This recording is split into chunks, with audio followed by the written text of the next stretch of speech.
iwasan nga una ni baga rimba mala-mala singali po binakenina klani na bungasar na marutaka bungasar talingar na talitaga bunga libusar na numuni baga tataro kero na besureti talito nga muninga imbita to nga may na Facebook page ng VTFM singali po ni ko mananda bulang iti ko na nguniturangan na CEO tamatagadagan ni Mboka Mr. Puamao Soani singali po binakeninday kasa baga nuni binakatuko kinabikim nindaw ni Barongo nandobo titi kumay singali po binakeniko ando sana ambula talaga beira soli talaga beira nga lalamer na ambula ni bekimni nandaw ni warong sa ni sar-sar to kumay na besay burbura kena sana tinikaban non to bunwa sa ni sambula benaka ni mula benaka Maria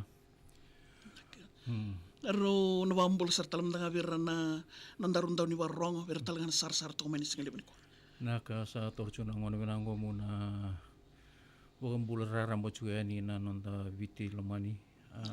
kina cinakabana sana o turanga sa wambul juga ni kina bintel ni abu tambu kemudian dosar na bengun turanga ngon marama kemudian talangana lalai kemudian kete na lewi biti ni ndo wata tigo mai na program ngo na bitalono na singali menuko sa wambul bina tigo ni kau sahaja bina usaha ni bina tiwa ni tos bina tiwa na angkara bitai bina singan kuah. Naka ya bikem ni nabe kan nindo wati kumay na single bo bina kaninday CEO na tamatagada kan ni Mboka Mr. Puamao Soani Hernando bulang ina baga rimba mala-mala no munisal ni kakambura kin VTFM single bo ni kuah. So kila ni nabungar na lamatar-taro lebusar talaga na dengo taro tu nabuko ni nomundo bengarabi na tambana ni Mboka. Wakan dua man ni baga matatataka. Wira na lewi ni banua na nomundo tambana kina bibo ko ni dobunga idora sar talaga baga bimbi na ngawang daw yato kina lenga tumbo kosongo nakana. Naka Maria ikan na lewi ni banua. Kila na tambani ni nanumuni tambani ni Mboka eviti ndua na tambana endo tu garautu na tambana ni veilanga tu Mbokoso wilikina na wakatani ni vale na ngon ni kama wakatalanga kina na ngon ni wolu erndo balengai na leoni bonua ngon ni walu se rando ulenga na tiuko na bunua vevere lebu weekend Maria ndo kambata na vi bunua vevere sandoli ado ida ke sa bakando litarai kenda na rere ndo chugo na matagalito mati ndo singan ron irna tos rokina Dinasar ertu chugo tala na kenanda umerto ndo lokwa ni rai vi buiti mai bana vi bunua vevere baya wakatalaga kina ratu do bibu isla na buno angici le buno ngona endantu tau na buno angiti ratu do chutra na kenanda umerto lokani merto le bibu iti mai na tambano ya wakakina na buno eti ku na kasinganga do wambimbi lo maniwanga ndo tumpukina na erndo walengai kina na le ndi buno na bukuni kasinganga chuta lang ay berto na kila merto ndolo ka nerto li we mai na bunua angiti baya chiku talanga ni to tambana talanga ni we na tambana ni ambulance services andina arto na ambulance services orto na wingkara bituki na kitu watu ko irto chuko na paramedics erasengan ni irto ndolo ko ngai ni irto merto sale usa na mai na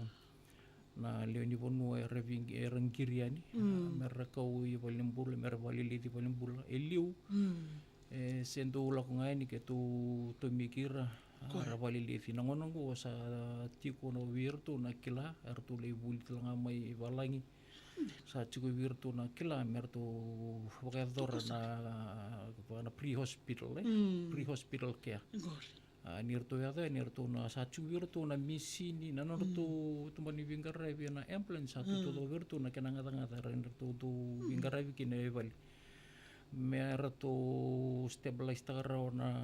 wirna to mati kemal mal ngona wingara bitaw manda ngona wingara bitaw manda ni bernir to ngai di baka iya sarto din sa tu binakana na vika ambulance sa ngai bonto kina ambulance sarto ngai kawe erto sa vita na norto vidir to sa wakasudunguan taltinga Ui, ni santo impera orto na tinaninguan orto santo wasudunguan raw mereta ni sa bulan raw na tinaninguan ni watake na nguani sarto kendo kawi balimbula iya matatabi na kena ya ebo usar talanga bi awi kim ni nandaw ni warorong okila ni narambay lebu ni bengarabi eu Mr. Soan eu ndaw na numutunga bakumbuka nga sa numdaw itavi gamay reda tonggoni rambay lebu sar awi kim ni na hello wele na itauki na diwan dua saiwa ni waka matatataka mandamay na kawinawa lebu Maria kito iliu se kito ndo wakarorong tu ni ndo yato ndo nalenga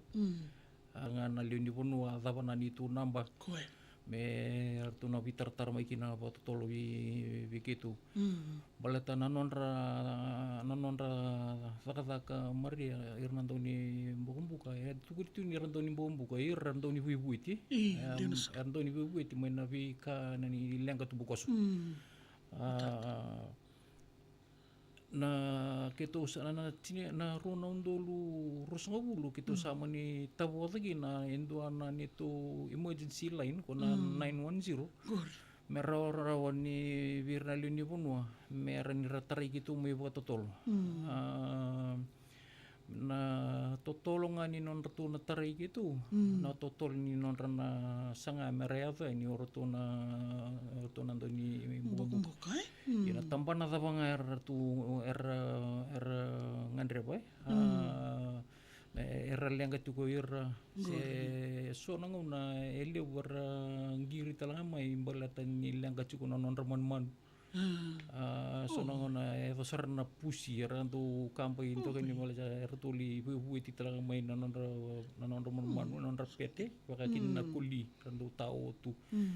so natiki na tabanga me kitor tu mer tu tarai me buka totolo na tamban ini tu tamban na dua diwa saiwa dinasar bakang bimbi ba lebu Maria na kamai koe do lebu na ngona enta vitalo no takachuba lebu na mbera ni kitondo urtondo mbera ni urtono na kenandau na nindo yato na kamai au binakata chuku mu viwande tagi chuku weekend na leni ponwa ayer ni nonra skill so ir non to ngoni biti sambo chuku na sarchunga na tambane ni mbombo e baka tau na nonra to tare ni baka tolo era sa huli baka bina kasar tunga era ketu chuku talani to tambana mai or ketu vitarta chuku ti to mai na Queensland Fire Department dia pun nabi tambana era sa huli ki na orto nando ni buka iyo na kenan dina me dau tarai mai baka tolo na diwan do safe tando re ti ko le nanguna weekend na le ni bunu ay liu mantan na tanto tambaka tu na Facebook me live tu gori dinasar nasangay sasangat ko iyo already ni torun to na kena bato to tanto sangay westo ngang ko ibaliliwe nakama may baliw kila ni asara indo ang baka na maramang baka siya dapat tambaka ko live chiko was chiko yan na ito record kitong receive ta ka na anggiria may virtu na visa may na norto anggir may virtu na visa ito check ta ka na norto record ni video nga na minute nga na minute na norto video may na value station na ato na value kamati ko kaya baka kami totolo na norto vitar taray ni kaya ni tango magtotolo na kama ana nito tataw chunga kibi kanta na liyo ni puno menta kila ambiti libu na puno isang sartungan di kila na libu isang sartungan di kila na namba na diwan dua say ba MBB kanta menta kila kaya ba rin rapa kambiro tumatanga sa non ralalang asya tabo na nampa ko na viwa dua saiva pena kamera babuliti kini renangoni Naka. Na bang libsar Mr. Soani ni ready to kan ngona rendo ngole ni kina so ngono ni pamata tatungo ni saruim bimbi na kenan do boto tolo takian ni tutuk. Baka usibi na ngono mundo ngindo didi to mekina. So na bolem bang bimbi na buguni ke ato tolo yani mbalabu na bonua tiko ato tiko kina na lenga se wada wana ngoni sala goi sona kai rani se na traffic back ndaru kaya ka bakata na kina sona ngona so tabi back na raki goi ndo na evida na tikine rawani nanda ambera taka no mundo ya den na bono ngan ndo ngan rikina se tamana numni iya pena ka maria o kanto kito na nito na buka usa posa usitugina ortunan itu untuk nimbong buka ni ortu nangan revi mertu le mboko da baka tolo na nambuka se mertu titi wana bi matanggal lilang katumbuko sanga esa tu ena kato do ko nambula mantangan ni tamate watu chu wana ngona ni totolo ni ento tarai ni dinasar iya buka na kama na kana wantikivi na lo menimpai ni 5 miniti mesa tarei na mesa ratu ya do ini kina na kena teu tai ki endo na kama koe lo menimpai ni 5 miniti mesa lo meni 5 kina 7 miniti si rauni na tangku makina boku na kama Mengkai lesi via ini mesa vivi vai ini na chini me lako take ni sa me to pando tukune na rendo tukuna na kenanda na free stage ya sa lako na ya me mesalo ya sa na kartu na taka portu sa na tobulang ay mertu tatang ko makana me ka ku ni ndewa tali na kama ki na do tali na pali iyo na elebu na kan tu buat tahu takana no tu sanga mertu ya tolo ini ortu dua na kana na tatau na ngonsale go kona traffic traffic so no na sandu tanya ini na no tu alam mertu suli bertu nang alal mertu lako Leo punango na endo erasengan indo sulia na ngalala na pangang taking onsala. Merto sa nga indo tangi-tangi tu ne indo kele chuko pampalawe endo nango ne sa kanya chuko. Kanya sartingan din na sa. Kanya sa chunga nango na nanondo tu lako chuko ni pamalu ya. So talanga nango na tarair tu tal chunga na ponu merto ya dawa ini kina na kama. Gerando kele tu na motoka na ya sani ngoni sala ruru merasara na kama. Sasingan indo tosoroi lo mana na lori endo na watantu pamamasuki na weekend na lundi bono me tanto chuku weekend na pakanana nuni vina numi ni tanya ni nani tu alam me nasangan pa ni oke muni tarai ke muni tuna lenga irna weka muni rangan repa chuku tolo na lenga karena nayanga kina me cukup weekend tanah pakasa meninta vina numi cukup weekend menta sulia nangalal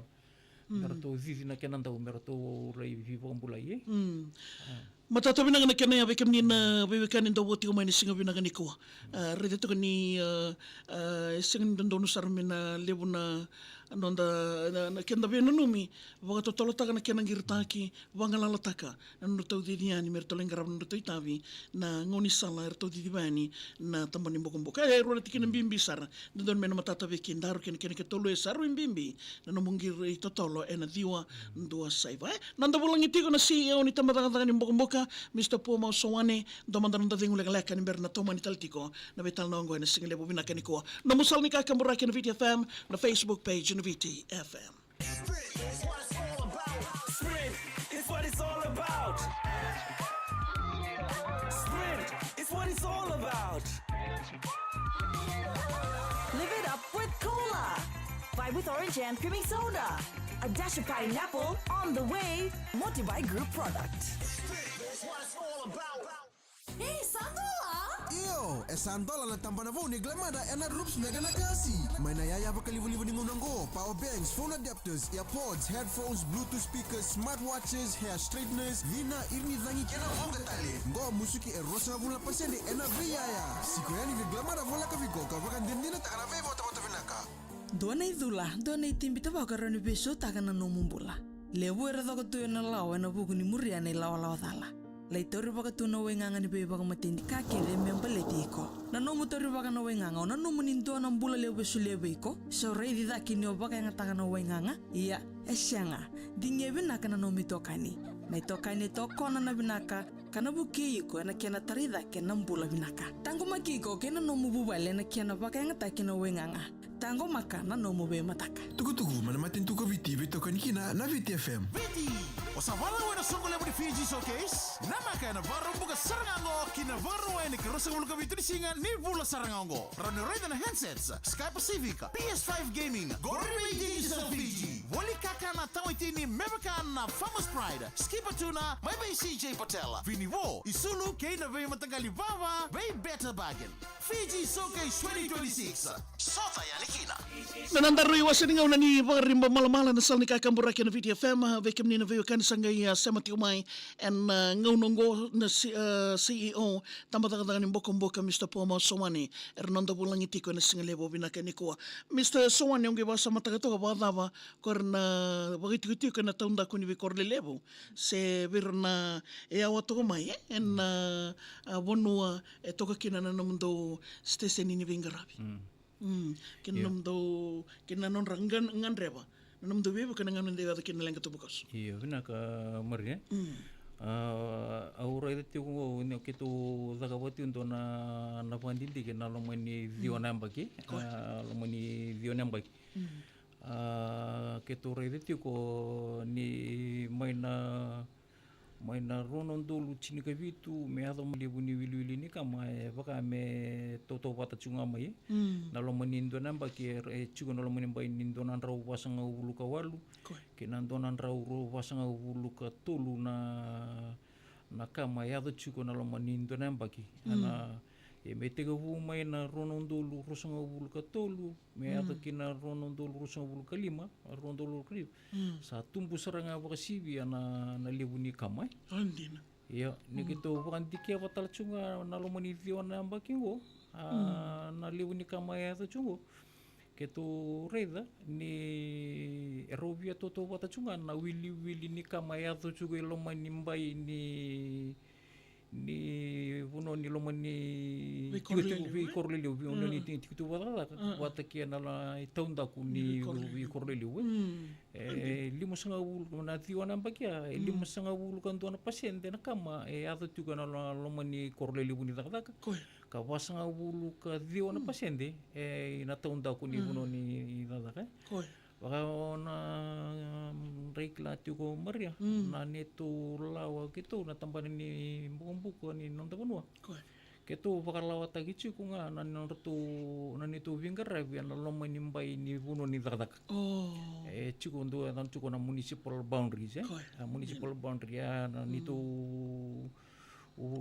na nito lo manimbai ni dadak gitu na lo mani municipal boundaries se ciku talang na nito bune sang kina na municipal boundaries ciku kina na fire boundaries na puno kobuta na puno ni itu dadak iyo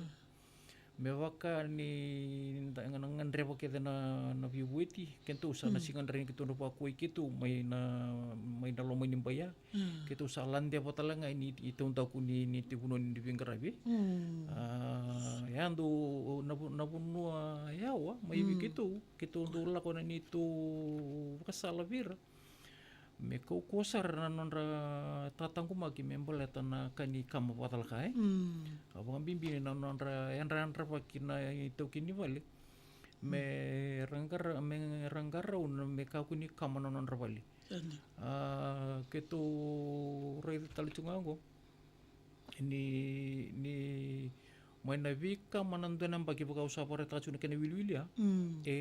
toro chuko Dios nga wulu kina Dios nga wulu kalima na pasende go rene vale baka itoki e lima ngana pasyente kina chini pasyente o irna na vale irna vale ni radakai se na kani business irna commercial se industrial buildings entonare na kenan duindu ya maria ni lei chuko nakama ya to chuko virna vale ni business patake na puno ni radaka watu to watake na nonda vale vakati ti kombale tana unango keto na viamba ki keto yan ranra vaki virto na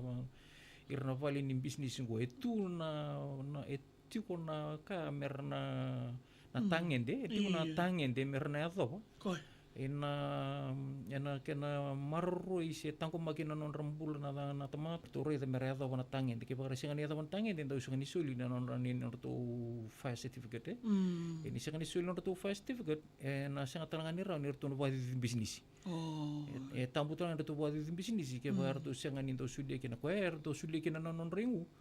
merando ya wana tangen de Yo, na puno indu ki na orto na nito vale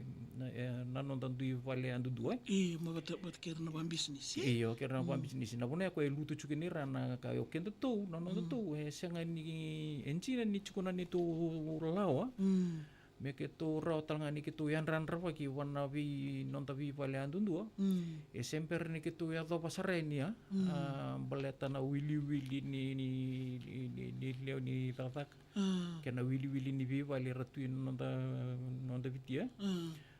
sando ni tu iwa salanga vira na tiko etonta ku ni bono ni tatak merayan pagi vina balatin ni tu ndo ni pakasala saranto lako ni virna community outreach eranto lei viva tabuli na ngoni sala yang tuntu sar merando tangko makina nonra endo na program gitu untuk titi baka cukup maria tabu di talanga na runondo lurus ngabul karo na adana cukup na community forward nangonongo na vesai viti saketo vakandurieki na community forward ngo mbaleta na buna keto vakandurieki no mbaleta na taro siana vakasamo tuniti na kena yao mo iwana ni tu stisini na kena yao mo iwana ni tu stisini kena ni tu no namber na ni tu na yao den me baka usa parta chuko na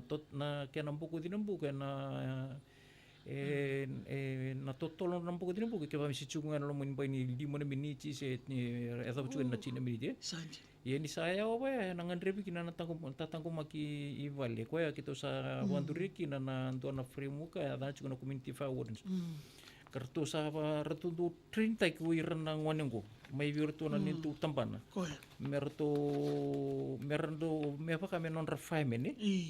merto non to refinement na vitiku ya esala ko binakasar na tampanonggo na virtu na tampanonggo keture ta may urata dono no may sausabu keture roki na ni orto kaman dona savarua kaman na orto dona vale mai ruana vale mai urata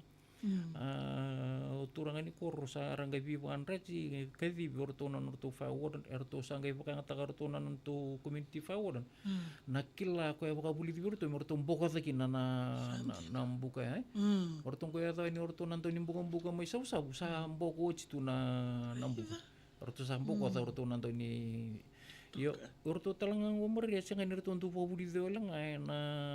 ena tampana ni mbok ketu vocabuli vira talanga na vivu itinango ne aduki na nalang katumbukos kana ngone ni tsunami se ngone ni tangilamba se kendu e mavoha se donga patala kaya sa non to kor na non rabu itinaga ketu vocabuli vira talanga na tamano ko iyo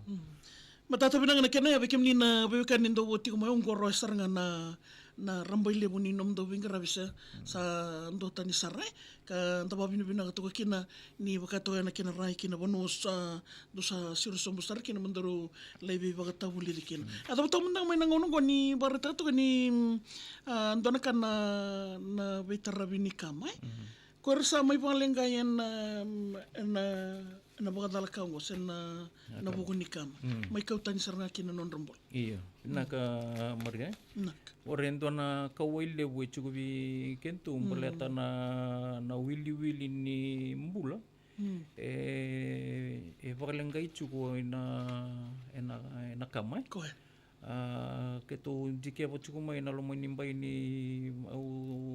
mai na lima namba ki mai na ronon dolu rusong lukandua. Koe. Kina ronon dolu rusong lima namba ki pata kena vima mani amba kingo. Ngori. Ke tu rede chuko na lebu ni mbula sama ivalengai ki na rota chuko ni vasanga bulu ka tulu ke de pakan na mbula. E rasa ramai ivalengai chuko ni ke tu dike apa matailalai na kurtu na vasanga bulu ka tulu. Tu rede ni lewe tini kali mango era marama. Kale rusanga bulu ka walu era turang main na pasang bulu ka tulungo tulus nga bulu ka ono era sa rotu na sara uombula ser sara darwo ngone lewa Koe. lewe ono virango era sengon lalai seranga ngondem dami iyo tu gaire teman-teman alumani ena alumani ampakingo na ronon dulu rusanga bulu ka ono Nak. Kona lewu ni kamal lewu dondua lewe lenga kina mai na ronon dolu rusanga ulu kalima. Kalima koe. Ya cinika ruwa na bula. Cinika tulu mai valengai kina. Wato to watagi watake na ronon nambagi ungo. Sanga yo ono chungana na bulango. Sar to valengai cini na lewe cini. Sa wili lebu saranga lenga cukup wana kamu go Dinasar. endo na ka ke to rede tingo na wili ni kamai aftingo lebu talanga virango era kamu tiko nangon ramu titu kina Oh. iyo Sandina. dalengon ramu titu kina era ngai sangani ranian rawara wana kama ngai rayan rasa samber bukan tuan nabi tamani mai nandi arto mode tiko antar rongotan kan ital no arto mode tiko ngai buka mai na lindi mai na buka ni kamati ko na window katara na no to wale mani to kamar to ngai ramai sa singani rani to unro ratong gere da ni sa ngai lendike ngona salelo regi na ratong le rato sale itu ko ketanga e balin sili merto sanga merto waru lo menon to balin sili rona beauty no bataka na lubian raw ngone sa sini raw talanga ni rato ro itumba baleta ni sa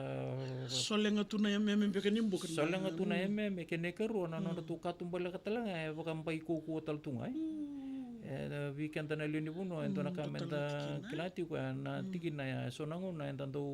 taga pono non tapal me ratang ko magikina me ka ko ni me balitir nan daw ni ento umputa ko ento lewu talanga nango na sa ko talanga na mbay ento biri tu ka me kenta men daini kenta nango na ya to kin nam tagal kamango Dinasar. ya na turai di cukup kena katolu ni kai ture dan ni lebu talanga era leng kacunggo baleta na ngona pambimbi weekend tunda turang ni ketu ko yango ko ya to mai ai dina ponoi ni tasirungo yo Ngori. mai Baulebu Baulebu mai baulebu ontare dan ni ko na toki ni vale nona nala ko ya lengunang kona lai ngunu pumai boleh lain na sona na Rando kan beka na saba. saba tu juga na saba tu nguna ko no cerita saba orto ngai ngol sumai vale mai amani nrom bula itumba wandra cuko na kata-kata ni kan nrom bula itumba sala ichugo mai itumba ngai re dan ni ser tu tahu cuko lo mo tamana otinana watana watina kena lubian raw ngone angkai sasanga talamay ko melo ko may loma sanga iko talamay loma no na sasanga may loma arto sangay may sanga orto na leni puno merto ndeti ko sa takulu may na ngon beta na kata-kata Dinasar. angkai may lengaw ko i palnimbula ando na kau via bukan raci cukup weekend na leni puno enta warong chunu ko na bimbi ni non tanto ngaruna vikenda na turanga ni tanto lisumay na ngunang ko na si lisumay na nantala ko tu era mode tu era nantali ni matubumale metong may sanga mi tu wakata-kata na kinta tu kakana pwede ni saya pampermay Koe. gay tanto mode gay may wakauna na kama may yalikina ng bulan ni lian bubale ando na ka bimbio viva kan retsuki na sikniku ha maria Na boleh besar Mr. Sowane. Mr. Sowane ando talagang na embaki sasibi. Kama talagang na nunggu itiutiko. Usi tiko kina may domati. Doon na tiki na ungi yado tuwe ni sa biyo dito ang doon na yawa. Era man isa sanga kalungatan ni Orto nungon ni Orto umbula. Na taman rito ang ulit talaga bakatak. Yang ngayon yado yan ni bareta ka mayo Orto na to tiko betiki bi Orto yado may nakinangauna. Ngay lalati ko may na nawai sanga di Orto sangi bangkara na hydrants. Ko ito ko boleh ngay kya mani tambulu tu Orto li sanga ya nakamasala ko tiko. Ko na tikin na di ba matatak manda. Dengan ndo ya dani kine mata tiko na nawai di ba matatak manda. Naka Maria vi kenta na lindi pun anda warong tiko.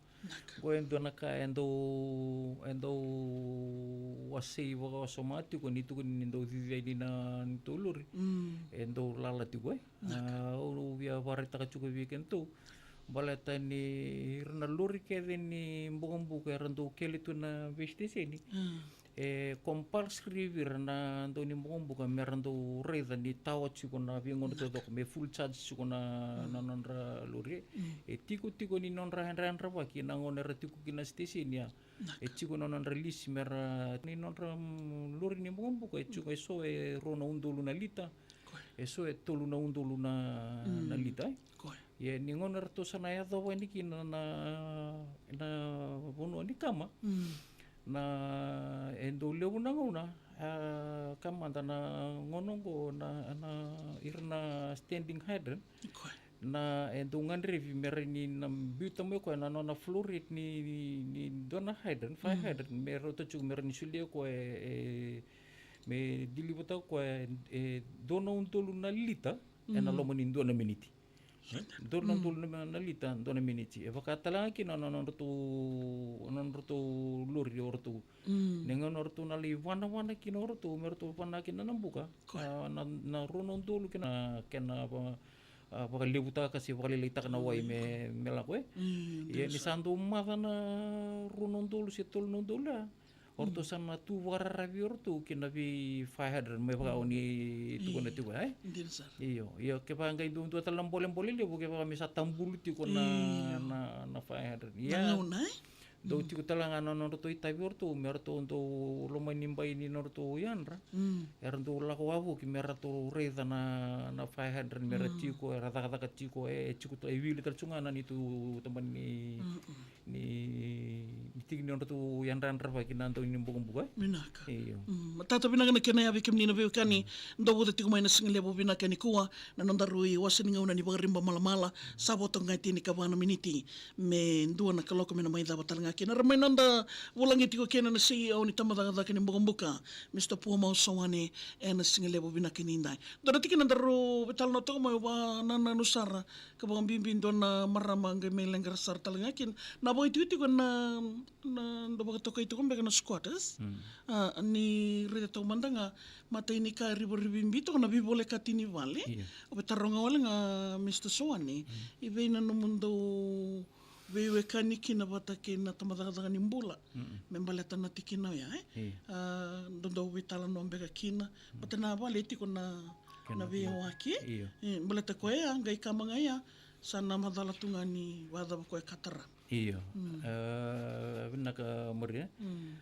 gore ndo na tamani tiki ni pole le uti ko weekend tu na ngonong ko na ngono ke tu me baka wasa wari takara chuko na nitu winga review kitu chuko no lomo nimbai ni buno ni vakata se buna chuko na lomo ni na nitu buno ni winga review iyo na buno ni winga review nondo no irna vale mera tiko kina mera bukan tu ni vakalawa me bukan tu ni vakalawa na na vivale kina mambale ni utu na pangandu ni pangalau mera muria na ngoni sala merlei nanonra chuku nanonra plan me la kona bunu into don milis tampa maikina Koia. ni sa stampa do na plan sa ren chuki na tanakila ni sa chuku wa na kani tatangko magitelanga mena tangko magena na vitangko magimena kamai Iyo koya mbole libu chuki na bigeto nangonongo mbole tir na chuko na bunua ni na squata selban salawe mbole tangko era na vale tu ne ndare ni taranga era sangai nga mendurza ke mendona kame umbia na tangko mo inikan tama ivana na uza patika na singa Koia. Sinirani dona ka ke tu ka bona tina beta no natal dona na matintu mena reida na puno mera tuk tek kino irongoe dona vida na kama na mera tu ava na puno ya kama chuku bala tana na luri sinrani vivika Dinasa. iya nangona to santo vitela kino ir to nang mone sa bi ring telanga na seni vivale ya endu na musa pangatakan na tikinong ko maria na nangonongo ya endu na nampole baka irna tiko sanga itiko o ira tiko na lomoni mbai ni vale ko etuku ni batarai bakalaw mer bolia non rapale chukina datoro mandana kani housing Koia. na vale chuko karabuli na housing esa dakawo chitu na vale sanga indo tiko weekend na nonda tomana tali na nonda Extend. kono nonda extend tali nonda vale so nangona sali vitaratar saranga wataken na vale ka tarawa ndo na vale mai new town no wada wani na nungu basai no rede ni tanaka mo ngale sarole itu ongele rede ke na Facebook sa vitaratar saranga koya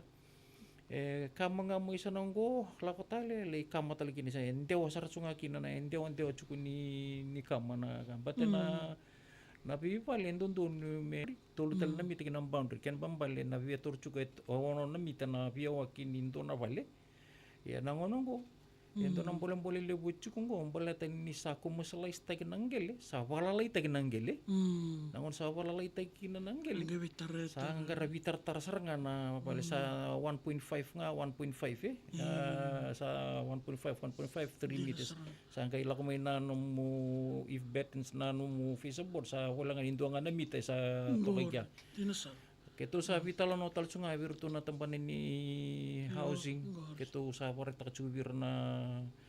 nitu kawai chuko na buku ni kanggo hindi na ni sangai chuko patutolo na kani affordable housing pati keto sa pareta tal sunga vir na boleh chuko vir na bolian na bolian na bitingin ko na bibola katini ni bali ya kewa kaya anta sa yato po ini natikinan na kena uso tulio undo maria no nonta yan rapa na Andan rabaki. yan undo nga na kaya anta rin nataka pa nongo Na boleh besar Mr. Soani habe kem ni nabe kanin do wote komai. Do na ken nabe ba kurumbu ite kibio mekeni yote te beken daruser en singale bina ngani ko kabe no ngole ni vale ko tirte wen nungu ngonele wakala silima walu bata kena tur. Au la ko ni sa da katiko na basa sanga. O mani sambu tain do birau o mani dabulai bisar o sanga ni boko darawa na gas o dabulai binga na kur o na no mombi total mai ndona kur sakaila mai o ko kala silim mami you have to be very careful tarun ko sa reda ba call 910 o sabari di ko sar na why tun sar mo ko call 910 o tu tarungi ko saran na panita ba ya sangai kay mo ko nga skala si wala nangor na fire baleta na fire call 910 baungiti usar na singa binagani kuwa ka bagambimbi nanomdobi barara mataki ni talno taga mandanga ken bimbi na ken kawen ken balembale kem ndo siko talanga be korni boli na be ndelani abutambo ken be songo artiko kin nanomdobi barara mataki ni talno taga mandanga ken iya benak maria keto untuk nangona tali tagi begitu nanon ranto ngole ni ubia bator cuno ngono mo ba bibena katakir nang kasini bule nak nanon ranto erto untuk kau ini renang wani buli merlakukan ini tu bisnis ini bici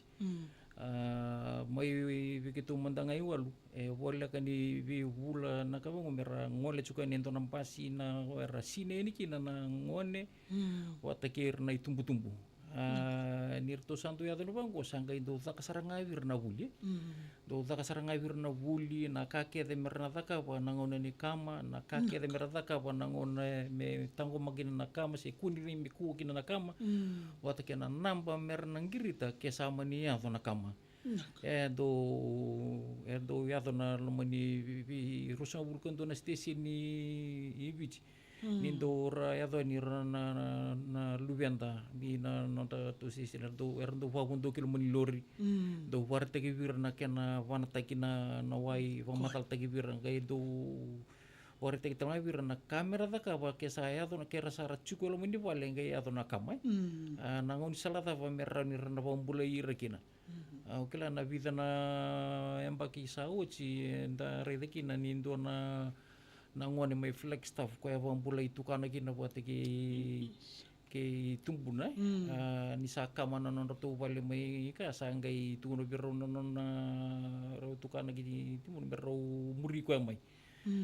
na kaya vuli da mai vi retona do ni buka harus sangai ngasira ngasira mi atasan roto sala ko tumba na matagal di vuli dia tak cu bir nangon ya nani tu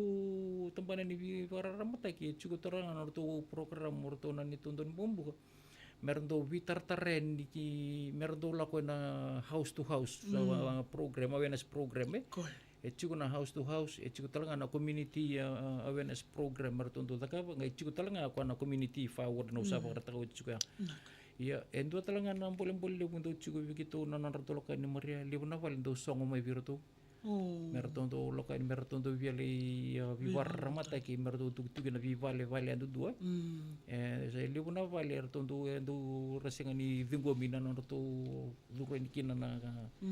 yo na weekend na lino buno na muni ndundonu muni ndola pa si ni songota na muni vikatumba Fernando ni bukan na non rala ko ni iwirang ko rala ko chuka ni rako to chuka ni bukan na ibu nawe na ibu nawe ni mbula na ka me ka kunina bakalenga na mbula na ngone ato kina na berarti ento na kanggo maria oke tantau ento na ka tantau sini bina kata menda bulida donaka na ngono ke ento ya to kina na lenga enda ke ento biu butu ni ninta sangatu ni kela ento na ka menta nda wa to right dinasa iyo Butata binang na kena ya bikim ni na biu kanin do wadi tikumai namba na diwan dua saiwa na kena to tolo sar talanga na ngauna mo bangan dewa taka kina namba ya na lenga tumbo ko sesutai ya na tuna taka to tolo talanga kina rawa talanga ninda na buiti kina ya bikim ni na biu kanin mai tamba taka ni mbuka na singili bani ko armai nondo bulang itu kena na kena CEO Mr. Poma Somani na singili bo bina kende indai na dotal na tikino ni beba mutata saboto weekend arrivano miniti mindua ni ndaru na ba mo tale ver non ndaru ndoni barro iya bina ka maria au na ngandre pa muna warita ka chungali weekend au na ker chu weekend na lioni wonwa ketu na ngonongo ketu sa kata chungo endo na tiginila mesana me bakalawata kina kena bakadambar na smoke alami na nonton tui bale bale tentara itu cukup na lebu ni lenga patala kaya tunggu waktu na cukup ni lebu era paling gai cukup nangon era muat itu kena kita sa kita rete cukup itu nak mena reni kau tu sumpu nak anggo na ngon sal lebu tuntu mena tak mena pakalawat taki na kena sa bakadambar na smoke alam na nonton tui bale gue sangat ni bui cengai cukina na vi bono todo ko may palangi entala ko kina compulsory chuko na kena tompa na smoke alami me rawan indo vi bukan recibir nangone ato kina na lenga ngone ram modelu tutu kina pete sengan indu erni bukan recibir ngone ntam modelu tutu kina ngenta to yang ramai sa reni chuko na lenga ya na smoke alam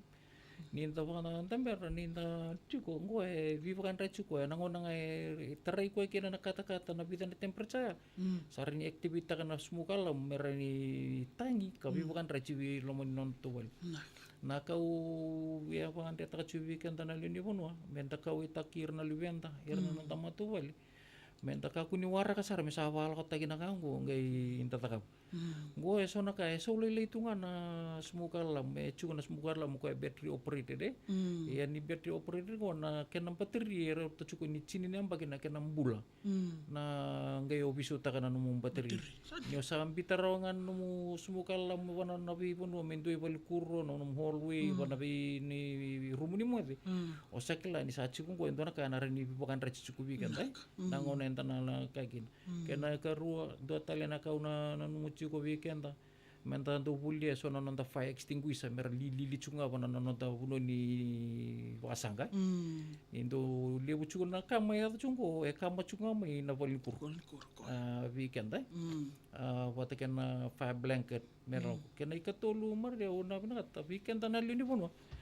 nangon ke mundo bina kata kin me ke mundo bina kata mela ko ni urto echi ko talanga begitu na kena daw me ke tundol kan ke tu saka na mundo fire safety assessment nindo na vale kero bina kata mo to kilayu ko na mo fire safety level nindo na vale ni ingir tanga na diwon dua safe se kina station ne vole kan dundo wigo mo ngirita mo career to merto le taka pontona no mo fire safety assessment report mena so libi ko iko na garini taka ko na tapo suci mo na taka merenyo kota take mai na no na tangin din mo wale mereni no merna tago magina na kamay Matata binang na kanya sa binawali besar na numuninggaw na binak. Nawali talaga na numunian loloma lamanir na nandaranda ni warongo na weekend ndo numir na kilatiko. Ena boni lang gatumbo ko so wakam bimbingo ena buku ni kamay. Aba binibinang wali talaga bikim nandaw ni warong ko ni walidaba Mr. Poma Sawani CEO ni tamadagadaga ni Mbokamboka ena nando bunua nando pulang ni singile binang ni ko. Ningi bading binasak. Bading binang talaga bikim ni nandaw ni warong binawali besar nanting